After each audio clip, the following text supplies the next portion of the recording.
एक गुरु और शिष्य जंगल से होते हुए अपने गांव जा रहे थे। अंधेरा काफ़ी हो चुका था। शिष्य ने अपने गुरुजी से कहा, गुरुजी, काफ़ी रात हो चुकी है, अगर आप कहें तो आज यहीं रुक जाते हैं।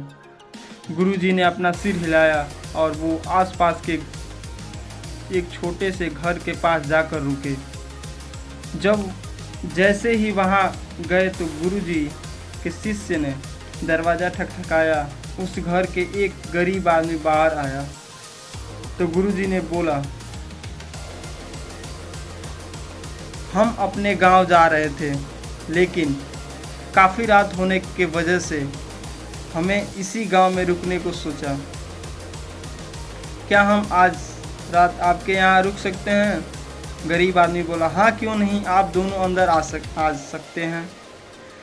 जब जैसे ही गुरुजी अंदर गए, उन्होंने देखा कि उस आदमी के घर में बहुत ज़्यादा गरीबी थी। गुरुजी ने उससे पूछा कि आप क्या काम करते हो? वह गरीब आदमी बोला कि मेरे पास बहुत सारी ज़मीन है। तो गुरुजी ने बोला, अगर तुम्हारे पास बहुत सारी ज़मीन है तो इस तरह से क्यों रह रहे हो? वह आदमी बोला, यह किसी काम की नहीं है। गांव वाले बोलते हैं कि ये बंजर ज़मीन है जहाँ पर कुछ भी नहीं उगाई जा सकती। वह फसल उगाना बहुत बड़ी बेवकूफ़ी है। गुरुजी ने बोले कि तुम्हारा गुजारा कैसे होता है? उसने बोला कि मेरे पास एक भैंस है जिससे मेरा पूरा घर चलता है। ये सुनने के बाद गुरुजी सो जाते हैं और रात में जब सब लोग सो रहे होते हैं तब गुरुजी अपने शिष्य को उठाते हैं और उस गरीब आदमी की भैंस लेकर अपने गांव चले जाते हैं।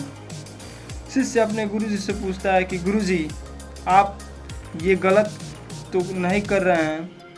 उस गरीब आदमी की रोजी रोटी इसी भैंस की वजह से चलती है। तो गुरुजी ने अपने शिष्य की तरफ देखा और मुस्कुराते हुए आगे बढ़ने लगे। उस बात को तकरीबन 10 साल गुजर जाती है और जो गुरु का शिष्य था वह बहुत बड़ा गुरु बन चुका था। तो एक दिन उन्हें उस गरीब आदमी की याद आती है कि मेरे गुरु ने उस आदमी के साथ अच्छा नहीं किया था, मुझे एक बार चलकर देखना चाहिए वह आदमी अब किस परिस्थिति में है। वह शिष्य उस गांव की तरफ जाता है और वहां जैसे ही पहुंचता है तो वह देखता है कि जहां पर उस गरीब आदमी का झोपड़ी थी वहां पर एक बड़ा ही आलीशान महल बन चुका था और उस झोपड़ी के बाहर जो बंजर ज़मीन थी उस पर फल फूलों के बगीचे थे। तभी उधर से एक घर का मालिक आता है।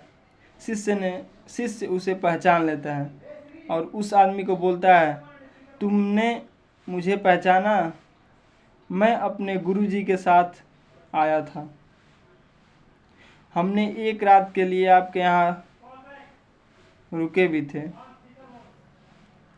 वह आदमी उसे पहचान लेता है और बोलता है कि उस रात में आप कहाँ चले गए थे और उस रात के बाद ही मेरी भैंस कहीं चली गई थी। मेरे पास कोई रास्ता नहीं था तो मैंने अपने ज़मीन पर मेहनत की और फसल निकल आई और आज मैं इस गांव का सबसे बड़ा और सबसे अमीर आदमी बन चुका हूँ। ये सुनने के बाद शिष्य के आंखों में अपने गुरुजी के लिए आंसू आ गए और उसने यह बात समझ ली और रोने लगा।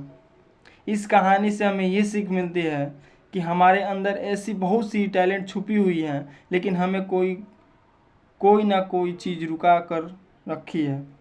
और आपके फैमिली वाले भी हो सकते हैं, आपको जॉब भी हो सकती है, कुछ और भी हो सकता है। देखिए, आपके पास भी तो भैंस की जैसी कोई दूसरी चीज़ तो नहीं इसने आपको आगे बढ़ने से रोक रखा।